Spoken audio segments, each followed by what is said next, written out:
Analisa yuridis.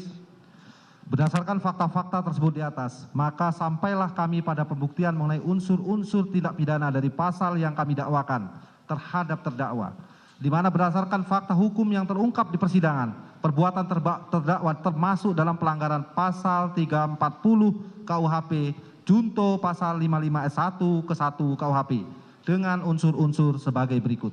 1. Barang siapa. 2. Dengan sengaja dan direncanakan terlebih dahulu. 3. Menghilangkan nyawa orang lain. 4. Turut serta. 1. Unsur barang siapa. Bahwa yang dimaksud dengan setiap orang adalah sama dengan barang siapa, yaitu merujuk siapapun juga yang dapat menjadi subjek hukum, pendukung hak dan kewajiban, yaitu orang perseorangan, naturalist person, dan atau badan hukum, reh person, yang dapat dimintai pertanggungjawaban menurut hukum atas semua perbuatannya. Dalam kaitan ini adalah pelaku tindak pidana.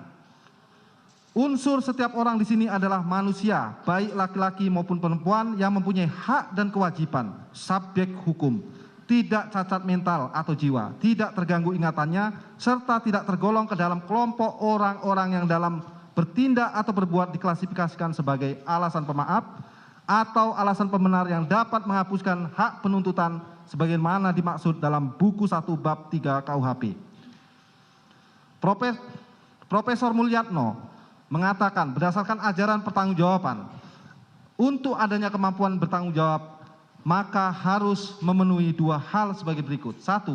Kemampuan untuk membeda-bedakan antara pembuat yang baik dan yang buruk sesuai hukum dan yang melawan hukum. 2. Kemampuan untuk menentukan kehendaknya menurut keinsapan tentang baik dan buruknya perbuatan tadi. Yang pertama merupakan faktor akal, intelektual faktor, yaitu dapat membedakan antara perbuatan yang dibolehkan atau yang tidak. Sedang yang kedua merupakan faktor perasaan atau kehendak, yaitu dapat menyesuaikan tingkah lakunya dengan keinsapan atas nama yang tidak mampu menentukan kehendaknya menurut keinsapan tentang baik dan buruknya perbuatan tadi.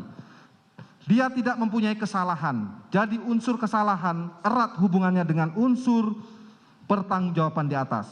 Berdasarkan uraian di atas maka akan diuji apakah terdakwa yang dihadapkan di persidangan ini secara yuridis memenuhi kriteria unsur tersebut di atas. Di mana hal tersebut akan kami lakukan dengan cara menganalisa korelasi antara unsur delik dan fakta hukum baik yang tertuang dalam berkas perkara maupun yang terungkap dalam persidangan.